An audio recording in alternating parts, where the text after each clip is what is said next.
ఒక ప్రదేశం ధర్మస్థల పేరు వినగానే మనసు పవిత్రతతో నిండిపోతుంది. శివుడు విష్ణువు ఒకే చోట పూజలందుకునే పుణ్యభూమి. కానీ అదే చోట అనేక మిస్టరీలు, అనేక మృత్యుశంకలు, అనేక యువతుల మిస్సింగ్ కేసులు. ఈ ఆలయం వెనుక ఏదో ఉందా? నిజంగా ఇది ధర్మస్థలమేనా లేక ఏదో భయంకరమైన రహస్యాన్ని దాచిన స్థలమా? ఈ రోజు మనం తెలుసుకోబోతున్నాం ధర్మస్థల మిస్టరీ కేస్. ధర్మస్థల కర్ణాటకలో ఉన్న ప్రసిద్ధి చెందిన పుణ్యక్షేత్రం. ఇది తులునాడు ప్రాంతంలో ఉంది. లక్షలాది భక్తులు వస్తారు. ఇక్కడ శివుడు మాన్నయ్య దేవ మరియు విష్ణువు ధర్మదేవాల రూపంలో పూజలందుకుంటారు. ఇక్కడ ట్రస్టు మరియు ఆధ్యాత్మిక న్యాయకత్వం జైన్ కుటుంబానికి చెందిన మాన్నేజీ హెగ్డే వంశీయులది. కానీ అదే సమయంలో ఈ ప్రాంతంలో ఎంతో మంది యువతులు, మైనర్ బాలికలు మరియు మహిళలు మిస్సింగ్ కావటం మరియు వారి తాలూకు పోలీస్ కేసులు సాల్వ్ కాకపోవటం పలు అనుమానాలకు తావిస్తోంది. అలాంటి కేసుల్లో ఒకటే సౌజన్య కేసు. పవిత్ర స్థలంగా పేరుగాంచిన ధర్మస్థలలో ఒక అమాయక యువతి పరమదారుణంగా హత్యకు గురైంది. ఆమె పేరు సౌజన్య. వయసు కేవలం 17 సంవత్సరాలు. ఆమె శవాన్ని చూసిన వారు కన్నీరు మున్నీరయ్యారు. ఈ కేసు వెనుక నిజంగా ఉన్నదేమిటి? అసలు ఎవరు ఆమెను చంపారు?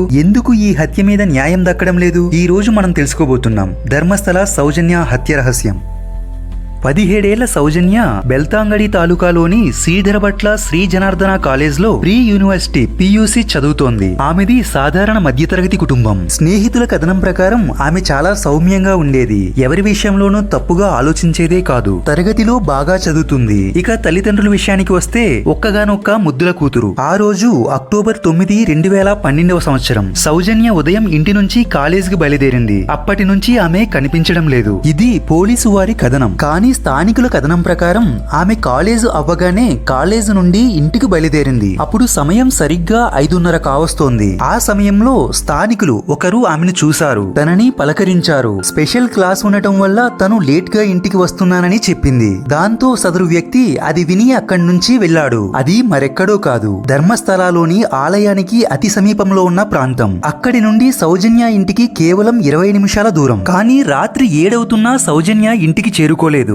దీంతో తల్లిదండ్రులు ఆమె కోసం వెతుకులాట ప్రారంభించారు. తల్లిదండ్రులు, బంధువులు, ఊరి జనం సుమారు 300 మంది పోగయ్యారు. వారందరూ కలిసి ఆ దారి పొడవునా ధర్మస్థల ఆలయ ప్రాంగణంలోనూ మరియు చుట్టుపక్కల ఉన్న అడవిలోనూ వెతికారు. కానీ ఎవరికీ ఏ ఆనవాలు కనిపించలేదు. వెంటనే పక్కనే ఉన్న పోలీస్ స్టేషన్ లో కంప్లైంట్ ఇవ్వడానికి వెళ్లారు. కానీ పోలీసులు కేసు నమోదు చేసుకోలేదు. వారిని 24 గంటల తర్వాత వచ్చి కేసు రిజిస్టర్ చేయమని చెప్పారు. ఇంతలోనే కుండపోతగా భారీ వర్షం కురుస్తోంది. దీంతో వచ్చిన వారు చేసేదేమీ లేక తిరిగి ఇంటికి వెళ్లిపోయారు. రెండవ రోజు ఆమె శరీరం అడవిలో ఉన్న రైల్వే ట్రాక్ పక్కన కనబడింది. ఆమెపై అత్యంత దారుణంగా అత్యాచారం జరిగిందని తేలింది. దుండగులు ఆమెను అత్యంత దారుణంగా చంపారు. ఆమె ముఖాన్ని కాల్చారు. కత్తితో ఆమె గొంతు కోసారు. ఇది చూసిన వారంతా నివ్వెరపోయారు. మొదట పోలీసులు కేసు నమోదు చేయడానికి తొందరపడలేదు. ప్రజల ఒత్తిడికి లోనై తర్వాతే FIR నమోదు అయింది. లోకల్ పోలీసుల ద్వారా కేసు విచారణ ప్రారంభమైంది. కానీ అనుమానాస్పదంగా కేసును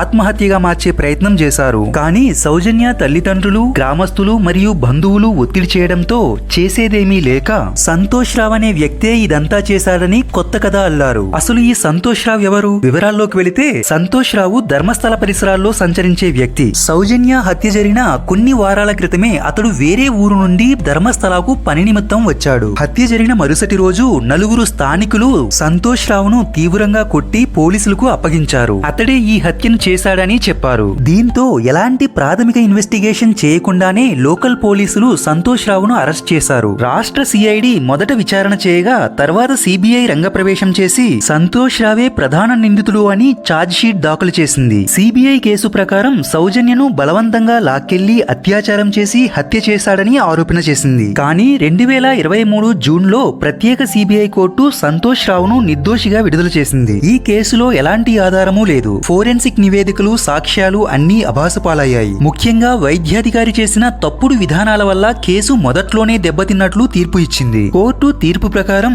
సౌజన్య శరీరంలో వీర్యం కనిపించలేదు. అంటే నేరం జరిగిందా లేదా అన్నది సందేహం. ఆమె ప్రైవేట్ పార్టులో 6 అంగుళాల మట్టిని నింపారు. ఇది సాక్ష్యాలను నాశనం చేసే కుట్ర అనిపించింది. మరో ముఖ్యమైన పాయింట్ ఏంటంటే సంతోష్ రావుకు ఫిమోసిస్ అనే జననాంగ వైకల్యం ఉంది. ఇది శృంగార చర్యలు చేయడం అసాధ్యం చేస్తుంది. కానీ ఈ ఆరోగ్య స్థితిని సీరియస్ గా తీసుకోకుండా కాకుండా సిబిఐ కేసును ముందుకు తీసుకెళ్లింది. ఇది కోర్టు ముందు వాదనలను బలహీనపరిచింది. దీంతో 2024 సెప్టెంబర్లో కర్ణాటక హైకోర్టు ఇప్పటికే సిబిఐ విచారణ పూర్తయింది, తిరిగి విచారణ చేయడానికి ఉద్దేశించిన ఏ ఆధారమూ లేదు అని తెలిపింది. దీంతో సంతోష్ రావుపై న్యాయపరంగా కేసు మూసివేయబడింది. దాదాపు 12 ఏళ్ల సుదీర్ఘ విచారణ తర్వాత సంతోష్ రావు నిర్దోషిగా బయటకు వచ్చాడు. స్థానికుల కథనం ప్రకారం సంతోష్ రావు అసలు నిందితుడే కాదు. అసలైన నిందితులు ధర్మస్థల ట్రస్ట్ లోని శక్తివంతులే. వారు బయటికి రాకుండా న్యాయ వ్యవస్థను కూడా ప్రభావితం చేశారు. వారే అనేక కీలక సాక్ష్యాలను నాశనం చేశారు. అందులో మొదటిది సీసీటీవీ ఫుటేజ్. హత్య జరిగిన ప్రాంతానికి అతి సమీపంలో ఉన్న సీసీటీవీ ఫుటేజ్ లను నాశనం చేశారు.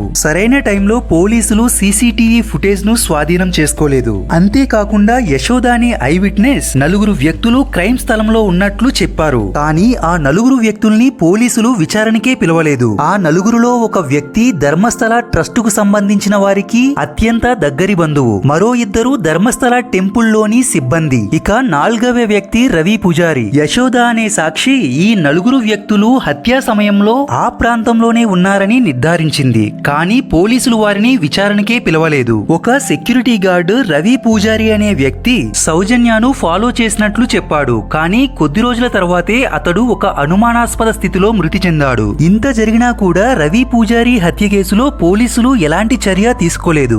దాన్ని ఒక ఆత్మహత్యగా పరిగణించారు. అయితే రాష్ట్ర లేదా సిబిఐ విచారణలో ఆమెను ఒక సాక్షిగా కూడా పిలవలేదు. అంతేకాకుండా ఆన్ రికార్డులో కూడా లోపాలున్నాయి. ముఖ్యంగా ఫోరెన్సిక్ లోపాలు. సౌజన్య మర్మాంగాలలో మట్టిని నింపారు. స్పెర్మ్ ని తుడిచిపెట్టేశారు. సోషల్ మీడియాలో పెద్ద ఎత్తున జస్టిస్ ఫర్ సౌజన్య ఉద్యమం చెలరేగింది. సౌజన్య తల్లిదండ్రులు, మహిళా సంఘాలు, విద్యార్థి సంఘాలు సిబిఐ పై విశ్వాసం కోల్పోయారు. తాజాగా నెలకొన్న పరిస్థితుల దృష్ట్యా సిట్ ను నియమించాలని మహిళా కమిషన్ సూచిస్తోంది. ఏదేమైతేనేం పవిత్ర భూమిలో ఒక అమాయక యువతిని ఎంతో దారుణంగా చంపారు. ఆ వేదన ఇంకా బతికే ఉంది. కాలం మారినా బాధను కాల్చలేకపోయింది. సౌజన్య పేరు ఇప్పుడు ఓ ఉద్యమం, ఓ చీకటి రాజకీయం మీద ధిక్కార నినాదం. కానీ ప్రశ్న మాత్రం అదే, న్యాయం ఎప్పటికీ? నేరస్తులు ఎవరు? యూట్యూబర్ సమీర్ అనే వ్యక్తి 2025 ఫిబ్రవరి 27న విడుదల చేసిన ఒక వీడియో వల్ల కేసు మళ్లీ చురుగ్గా చర్చకు వచ్చింది. వేచి చూద్దాం ఎప్పటికీ దోషులు శిక్షింపబడతారో అని. Thanks for watching.